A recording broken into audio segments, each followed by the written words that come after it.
When we landed, we could see the devastation, the tanks, the actually wounded around, or dead people around, the trucks that were damaged, and other equipment that was damaged. We saw all of that, and when we landed, we I don't remember the beach now, but we didn't land on our beach. But that was just a uh, where it would be ideal for you to go at the beginning of planning. So we wound up and we just uh, we got rid of I know I got rid of my explosive. I got rid of my Bangalore torpedoes on the beach, and then we headed up the bluff and up to the top.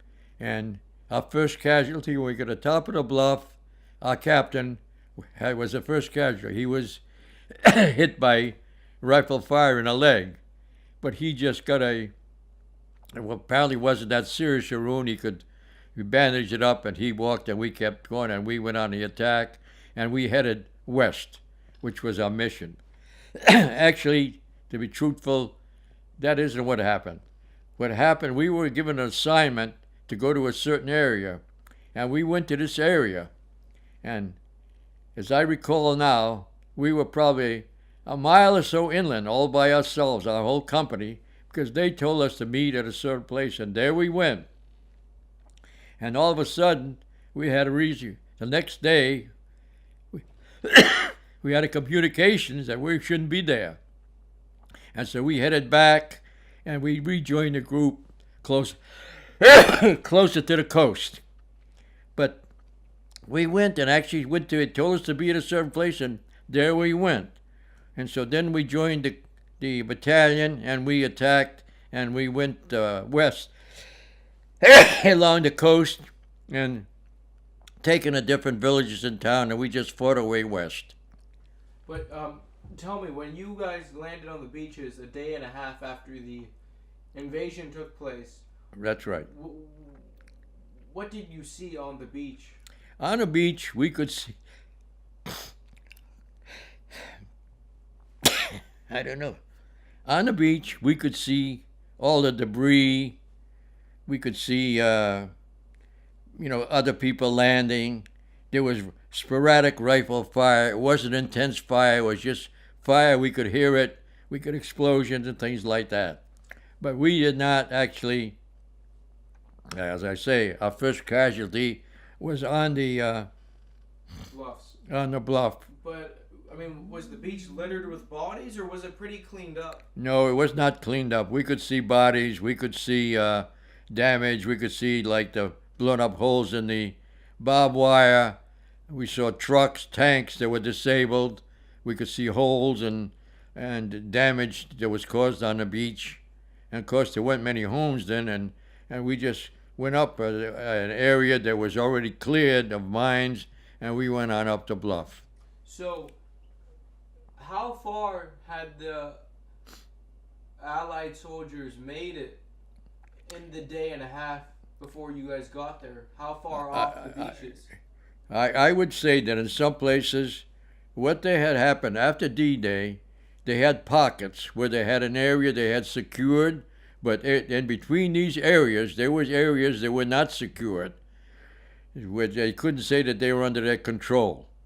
But what happened, once they got up on top and they got into the trenches, now we got behind the all the machine gun nests and all the other stuff that was there, and now the fire was less for the troops because now the Germans were right there in front of us. And so as we headed west, we went behind Vierville, and these other towns and cities. And and when we took our march, we were probably a mile or so beyond the beach. But at the end of the D-Day, it wasn't a continuous area that we had that we had secured. It was just pockets that they had secured. So, But then our job was to clear up these pockets, and that's where we went to going west. so talk to me about your first experience taking on enemy fire. Well, so far as taking on enemy fire, as we went along, and we encountered resistance, we would put down fire, and the way things work is the main thing that was our concern was the machine gun, and in every place that we went, once you heard the machine gun and you located the fire, a lot of times you didn't even see the machine gunner, but that's where you directed all your fire. And so that, because we were not too concerned about their Mauser, because that was not that great of a weapon, only fired 5 or 6 rounds a minute. But we would put all our fire in machine guns, and then the Germans would retreat, or they would give up. Describe to me what's it like to have bullets going all around you. I can't really say that I had any special feelings. I cannot truthfully say that I was afraid. I just think we were just going, and at this date, I can't really. I can't really give you an honest evaluation of that, because I really feel that the reason I am like I am today, I must have had some great mechanism in my mental system that made me more able to put aside all the stuff that happened, where a lot of people couldn't do that. I will truthfully say I never had nightmares about it, and I do admit that I never thought about it, but to say I can remember being afraid or anything like that, I don't know that I had that feeling. What would you just describe to me? What does a person think about when you're getting shot at with a German machine gun? You're just thinking about survival. You hit the ground. You're firing back at it, and you're just hoping. Let me say this: I was not a hero. I was there, and I think after a while you develop a kind of mentality that says, "Get me through this day, get me through this battle, get me home with as close to a complete person as you can." I think people that say they were heroes or they had some high ideal, I was not in that category. Tell me about the Scotsman. The what? Scotsman. The Scottish guy. Oh, okay. Well, let me say this. Let me just say this. I want to just add a couple things. The 175th actually went west. We did capture the big city of Iceni, and then we went west. And I do want to say that we did have an excursion where remember I said that we did not have a complete front, where we didn't control all the land from one side to the other. There were pockets of resistance or pockets of no man land, or they didn't know it was there. So you had to clear that out. So we went west, and at one point we had to meet the people that had landed on Utah Beach, or some other faction that was over there. And I can remember there was a battle where we went across the Veer River, and we were the whole. Actually, it was part of our battalion, C Company and B Company, I think, and G Company and some other company, and we were to try to meet up and capture some bridges westward, so that we would have a complete land. We had control of everything. Well, actually, when we did this, I didn't know this till after the war was over, but C Company went over, and we were moving ahead. We had crossed the river. We had gained the land, but unknown to us, and to me, the long time after the war was over, I believe it was the B Company and G Company. They were on our right flank, and they ran into a lot of German resistance, and the Germans actually captured one whole company, including a colonel and some majors, and I didn't even find out about that. I took the balance of the company prisoner. But this is one item that I would like to talk about, because I didn't find out the way after the war was over that actually we had lost that many men. But we got the word that we had to leave because we were being attacked by a superior force, and so we came back across the Rear River, and C Company as a whole came back, and who was leading us was General Coda. And you probably heard of him because he was one of the men that was kind of getting the people off the beach. So I just like to say this, that I believe that the stories of what he did are actually true, because I was very close to him when we came back across the Rear River, across a railroad bridge. There was just ties and rails, and we came back and we salvaged our company as a whole. We did not have any significant casualties, if any. So that I believe that this man was a true hero. He did the things that they said he did on D-Day, because what he did, this was probably D-Day plus 5 or 6 or somewhere in that area. Now, what role did Company C have, though?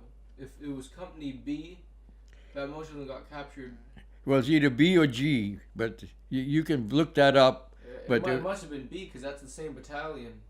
Well, yeah. Well, it was, for some reason, it was a mixture of 2 battalions. Okay. Because keep in mind that when you go in a battle, there are some companies that can't fight because they have a minimal number of men because of casualties, and so you could be mixed in with another battalion because some of your other companies are so badly damaged that they're put in reserve. Now, when you're talking about what we did, on about after we had this action, we eventually consolidated that whole ground. I mean, 29th Division. We got the word that we were going to capture, and our mission was to capture St. Lo, and that was the mission of the 29th Division. Other divisions and other British and Canadian, they had different assignments, and we were now going to go south. And this was on the 14th. It would have to be maybe on the 15th of June. We were given the idea that we were going to capture St. Lo. So we took off on the 16th, and on the very first day, we were now in the Hedgerow Company. And one thing I want to say is, there's 2 things I want to say. Hedgerows, you have to have an explanation what a hedgerow is. It's not a row of hedges. It is what looks like a dirt mound that the Norman farmers had used for centuries to separate their fields, their orchards, their pastures, their gardens, and their properties. And over the years, hundreds of years, they had thrown the debris from the gardens into the edges of these hedgerows that may have started a hedgerow. And eventually, these hedgerows became 4 foot, 5 foot, 6 foot wide mounds of dirt, roots, rocks, and debris, and sometimes 4, 6, and 8 foot high with a hedge growing up on top. And this is what separated, and this gave the Germans a very good defensive position for holding the line as we went through. And these fields they could be any size. It was just the farmer's imagination, whatever. They could be 100 yards wide and 200 yards long, or they could be triangular. They could be any shape, whatever he wanted. But behind him, they get very good positions for the Germans to establish a line and hold it. Now, the other thing I have to mention is the German machine gun. Now, the German machine gun was an M42. Now, that gun was a new gun improvement over I believe it was an M38 model, which had problems of dirt that misfiring and so forth. But this was a new model, and this gun had a firing rate of 1,500 rounds per minute.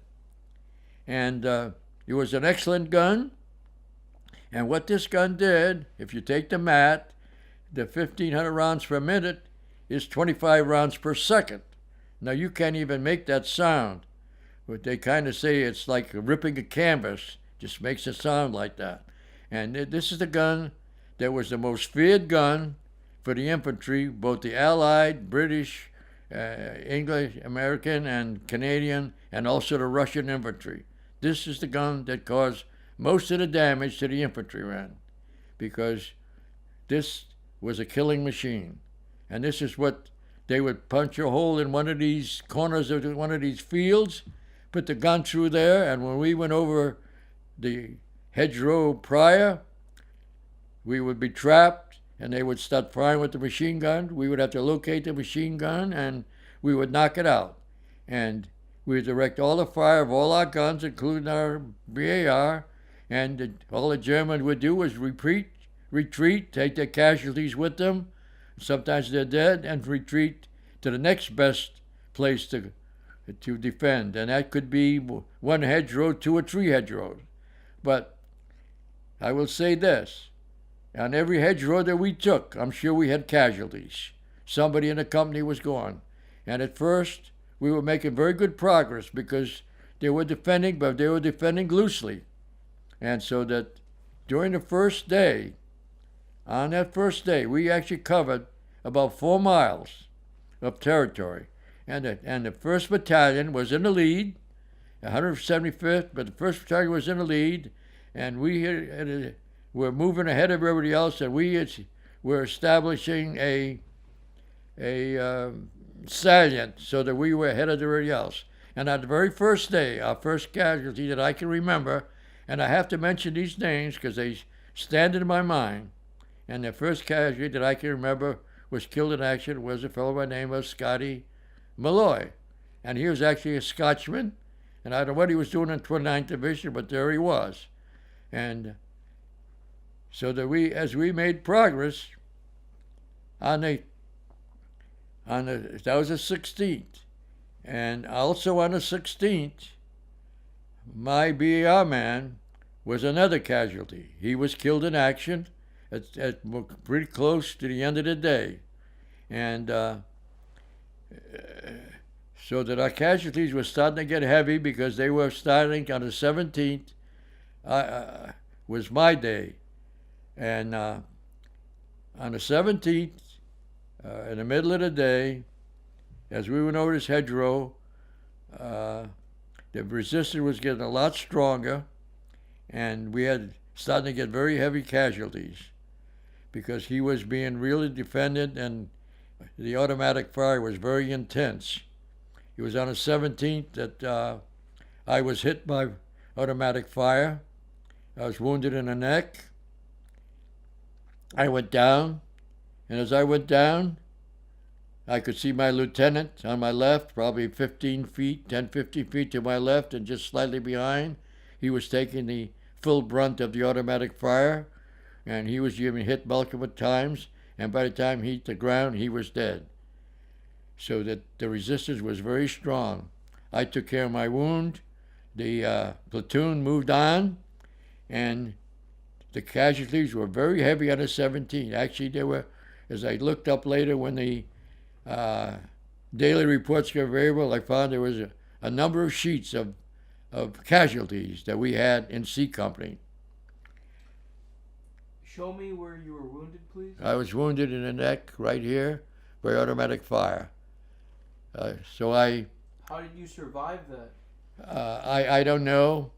It was sort of a glancing blow. I don't know whether it was something of fate, but I did dress my wound, made my way to an aid station, and they flew me back to England in a C-47.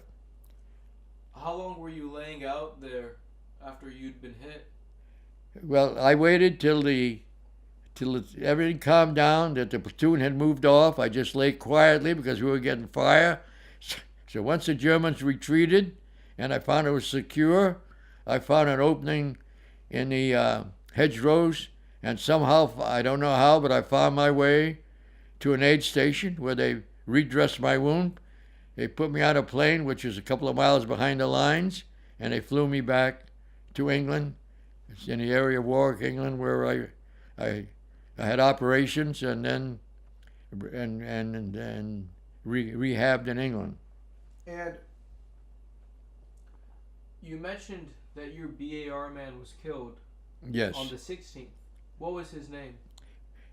I failed to mention him. I'm sorry that his name was Otis. He came from New Hampshire, and we became friends in Fort Devens, and through our training in Texas, we were friends, and all the time we were friends.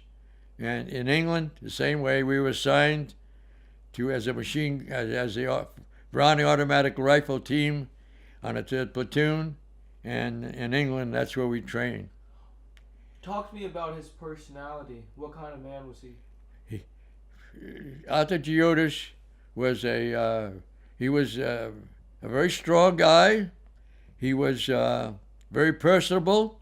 I can remember he had developed a relationship with an English lady there, and I'm sure he was very serious about it. And while the time was there, he was dating this lady, and he was a very personable, and he was a good friend of mine. We actually were buddies. I would consider him my buddy. And how was he killed? He received 2 shots. As I remember seeing his body, I saw his body, and I saw there was a penetration, and I thought there were 2 bullet holes in his back, a couple of inches apart. I knew he was dead. I took his wallet because I knew if I didn't, it would be confiscated and lost. So I took his wallet, I put it in my pocket, and I carried it. And at the end of the war, I carried that wallet, and I brought it back to Nashua, New Hampshire, and delivered it to his parents. He was my buddy, and it's the least I could do. And what was that meeting like with his folks? It was a sad meeting. His folks were very appreciative of the fact. I think they gave me a couple of family pictures, and I was so glad to do it because, that is a very big loss. And what generally happens, material like that is just lost because when you go to a hospital, the stuff is probably not handled and it's just lost to take care of, and all you get back is a message that your person is KIA, and you get a telegram like that. Were you next to him when he was killed? I was very close to him, and I cannot tell people how many times you have close calls that eventually something's going to happen. That's why we have a mindset of get me home somehow, and the only way you get home is you get an injury that makes you incapable of being an infantryman, and you get home. And so I can remember having my bayonet shot off my rifle. I can remember pieces of that were taken out of my rifle stock. And so that you have very, very many close calls. And sometimes it's your alertness, it's your training, where you hit the deck, you fire, because some people just never knew how to handle it and wouldn't fire, and so that just made your company or your platoon not as efficient.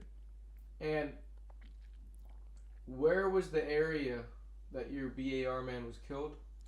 The area was it was in Normandy, and it was probably 3 to 4 miles from St. Lo. I went back and in one of my trips, and pretty much located pretty close to the area where we were, because one of the other persons that was injured, his material was found there. He had his name on a bayonet, I think, and they found his bayonet, and then they found a helmet of one of one of the sergeants in my company. So we pretty much located one of the English people that do research, found the area pretty close to where this all happened. I was there. Did it have a name? No, there was, not to my knowledge, I don't recall it. I thought it was called Hill 108. Oh, it was Hill. This was, it was in Hill 108, yes. But so far as the name. Wait, so what was the name of the area? Well, this battle was considered a battle for Hill 108. And describe to me the terrain on Hill 108. So Hill 108 was named on a map. It was on a map as 108. That meant that that hill was 108 meters high. But it was such a gradual hill that we didn't know actually we were on a hill. But it was a gradual hill. And so the battle was named after that. And it was about 3 miles, 2.5, 3 miles from St. Lo. And when your buddy was killed, were you guys, behind a hedgerow? Or? We were behind a hedgerow. We were defending an area where we was at a time when we was just stopped momentarily. And there were a whole group of casualties there. We were just kind of regrouping, and we were just stalled there when they counteracted. It was a minor counterattack that a small unit made, and this is what happened. Now, I'll continue one more day. This has all happened on the 17th of June. On the 18th of June, as I was injured on the 17th, on the 18th of June, the Germans really stopped us. As I say, it was very stiff resistance on the 17th. On the 18th, they counterattacked with a superior force, and they had artillery, mortar fire, and even some mobile vehicles that were firing at our lines. And we were taking casualties. 18 was a very, very bad day for the 1st Battalion and C Company.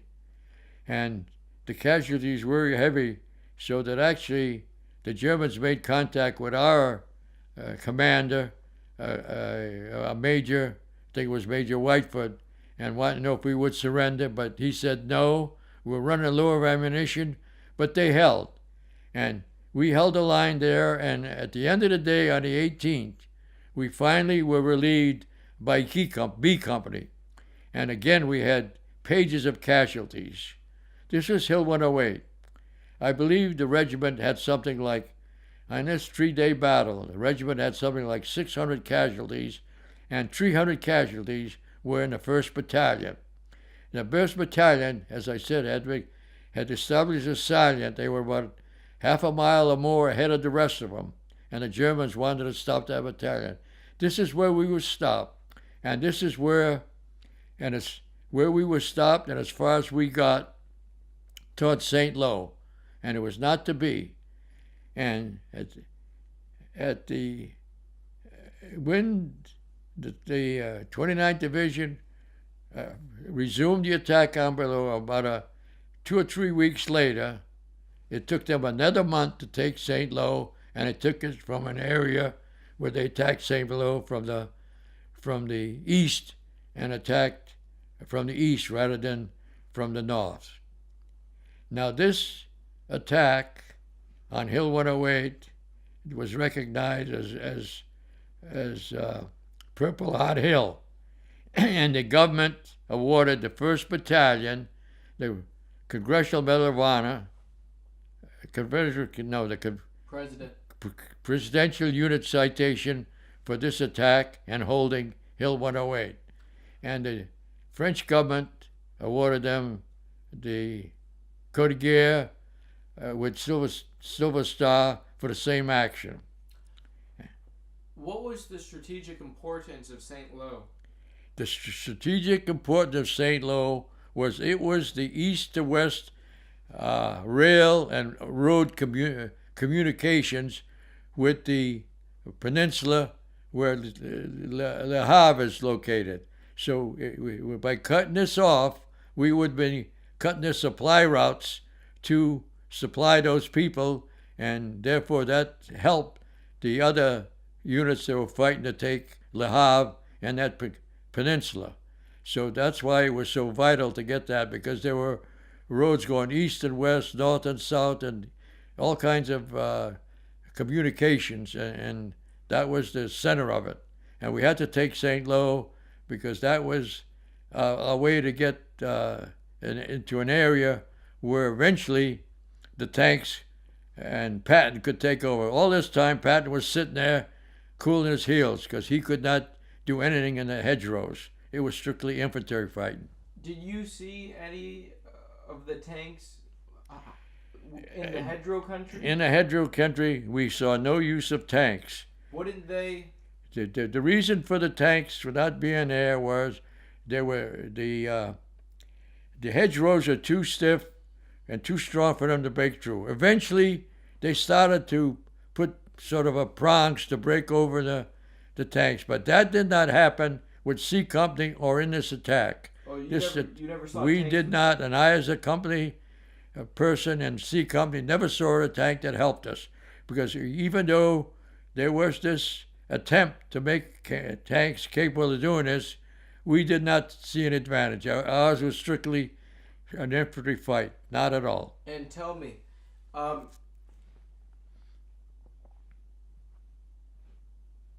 when you were fighting in the Hill 108 area, were there other times that you were seeing fellow Americans getting hit? Oh, yes. I saw many casualties, some very, very severe casualties, and yes, I saw all of that. Can you elaborate on that? Not too much. I've seen very catastrophic injuries on people. What is that?